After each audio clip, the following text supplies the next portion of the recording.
Yo guys, it's Dandrew. So this video here is about my thoughts on Guild Wars 2 after playing for the first few or couple of hours of the game, just to share how I feel personally about the new player experience, the perspective of a new player, and my personal first impressions on the game. So for a little bit of background of myself and my experiences of these type of games, I personally love RPGs and I love MMOs. I've played tons of MMOs: Final Fantasy, World of Warcraft, Elder Scrolls Online, RuneScape, and most of the MMOs in the genre.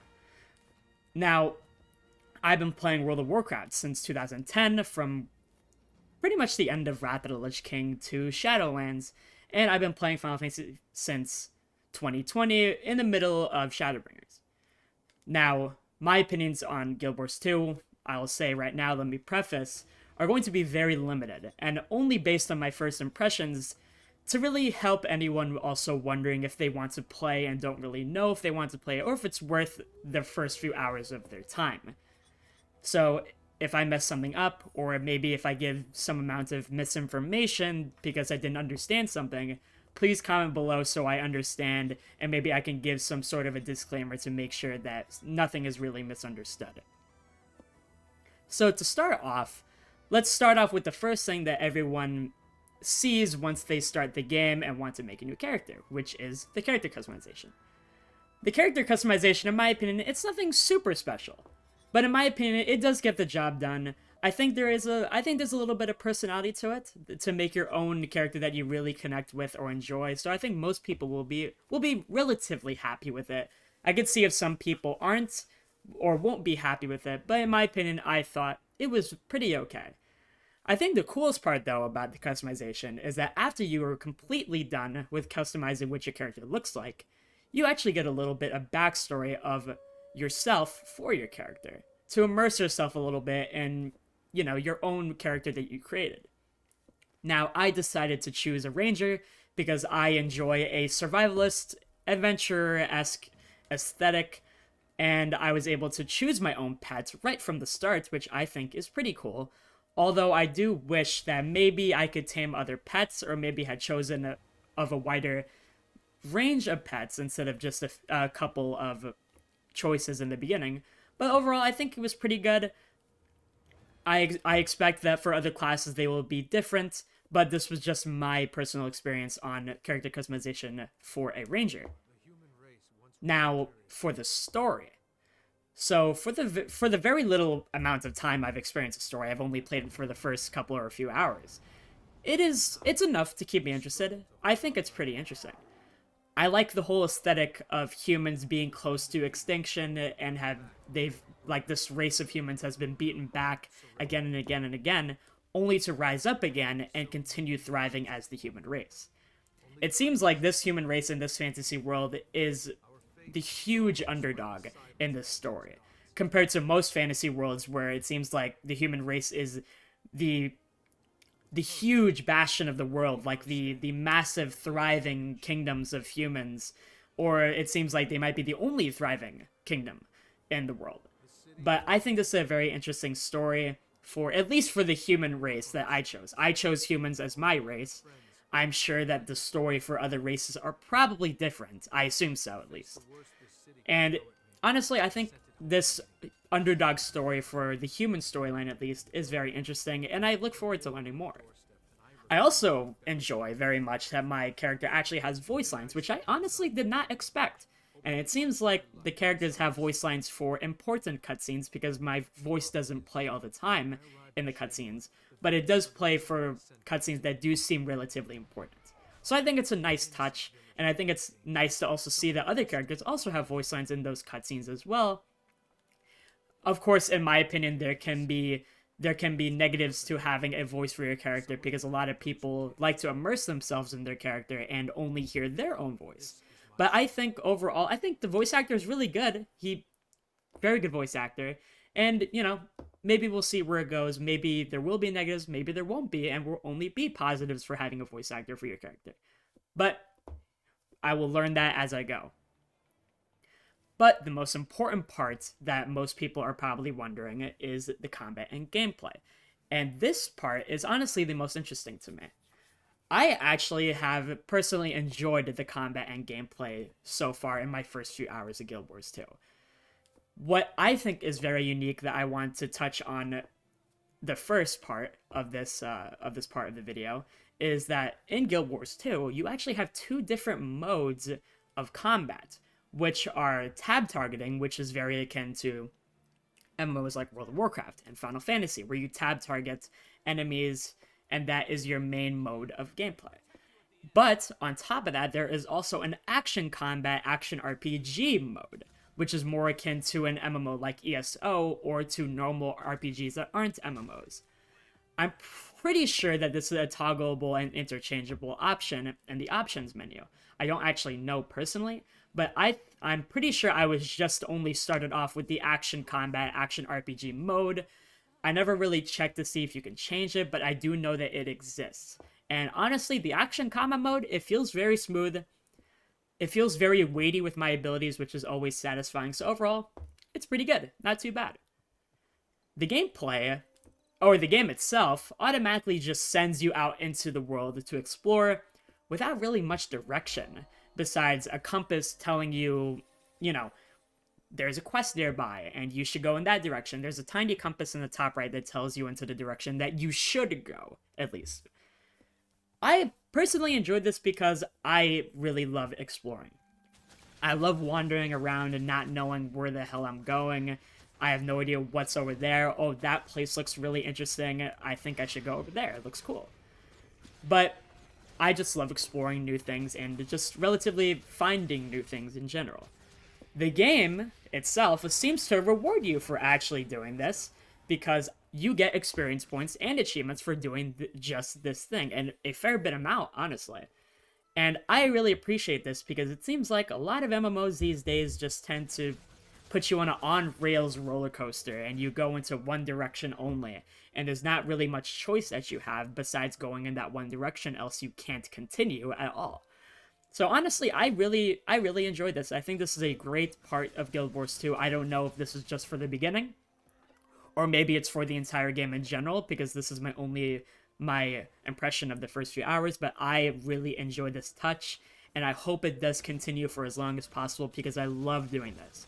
I love playing RPGs like Oblivion, Skyrim, Morrowind, Witcher 3, games like those where you could just go out and explore and do whatever you want. Of course, there's a story that you have to follow for certain parts, but overall the game allows you to do as much as possible just exploring on your own time. And I really like this touch. But I think what my favorite part of the game is so far is how the class changes abilities, or changes your ability toolkit based on the weapon you equip. So my ranger, or a hunter type of class, started off with a bow, which is it's a very classic touch to a hunter-esque or ranger-esque class in RPG classes or RPG archetypes. But then I was given a greatsword as a reward. I love melee classes in all games. I usually play melee classes in most or all games, so I decided to choose that reward. And it gave me a whole new toolkit with ranger-themed greatsword abilities. Ranger-themed, survivalist, hunter-themed greatsword abilities. Now, when I got this, I was pretty excited, honestly.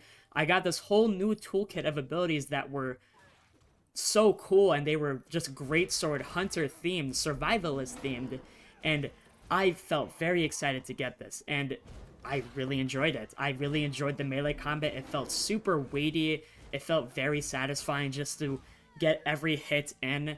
And when you press your number one button, it's an auto attack, so it plays over and over and over again just for you, and it just feels very satisfying, while you also have other weighty abilities to press that do even more damage, and it feels really good. It just feels really satisfying and really good. And I think that this is probably the biggest highlight of the game so far. I don't know if this is the case for all classes. Maybe other classes have different choices or are limited to other choices. But I think, at least for the ranger perspective of this, you were able to do this. It's really cool that you have the choice to do this, and I think that is a big highlight in the gameplay of Guild Wars 2. Now, just to give my final thoughts on the game, overall, I think Guild Wars 2 has left a pretty good first impression on me, first few hours impression on me, to keep me interested and continue playing. The character customization is good enough and allowed me to make a character that I like and I think has the personality that I like in a character. The backstory choices are a neat touch if you really enjoy character immersion or RPG character immersion. The story is interesting, at least for the human storyline. I don't know for the other races, but at least for the human storyline itself, I am very interested to experience more of it. I think it's a unique perspective on how humans are in fantasy worlds, so I enjoy it. And the gameplay so far feels very, very smooth, has good weight to it, it feels satisfying, and I absolutely loved the change of ability toolkits based on your weapon. Going from a bow to a greatsword completely changes how your weapon looks. Not how your weapon looks. How your abilities change completely, have different feels to it, have different responses to enemies, and it feels really, really good. It honestly feels like that it gives you a lot more choice because you have other weapons to choose from now. So I think it's really satisfying, and I really like this touch because I always love RPG choice. It's really good. My only negative so far is that the UI, at sometimes, it could be a little bit overbearing. I think this is the case with most MMOs. A lot of MMOs really just throw a lot of information in your face, which is just an MMO touch, and sadly I wish it wouldn't be this way, but that's just how it is. A lot of things in the UI in Guild Wars 2, at least in the beginning, it just pops up on your screen without little explanation. There's a lot to read and look at, and it's a little bit confusing of why it pops up and where things are on your UI. But eventually, over time, you kind of understand why it does pop up, and it does become a little less confusing. So overall, it's a bit overbearing. It's not too horrible, but it is a bit overbearing for some people who don't like so much information being thrown into their face. In general, I think the game itself, Guild Wars 2, is at least worth the try for the first few hours. It is free to play as well, so there is no regrets at all whatsoever. I'm pretty sure there are expansions you can buy as well. I don't know all the information on those things, but you can download the game for free and you can try the game for free. That is the most that I know. If you enjoy an open world feeling MMO with lots of exploring to do, there's a lot of players, to my surprise, like just running around and doing activities. Lots of new players, and I also saw even some veteran players around too, just exploring and doing the same activities that I was. So overall, I think that it's a great open world feeling MMO, kind of akin to Elder Scrolls Online or other MMOs or RPGs like that.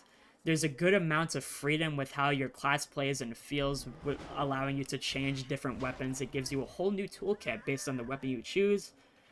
If you like these type of things, then I think this might be the MMO that you'd really like to try. I, personally, will continue playing the game and seeing how far it takes me into how much I enjoyed the game. And maybe I might make another video on how my impressions are furthered based on the game itself as I play the game for many more hours, since it seems like this game will keep my attention for a fair bit of hours. So there will be a lot to learn and a lot to experience. But overall, I think Guild Wars 2 is worth the try, I really do. And I'll see where this game continues to take me. I hope that it does keep my attention because I love MMOs that are like this, and it has a great RPG feel to it. Kind of like World of Warcraft, where you can just do whatever you please with like stuff like Chromie time, and with Elder Scrolls Online, you can go to any zone that you want without it blocking you in any way. So I really enjoyed it so far.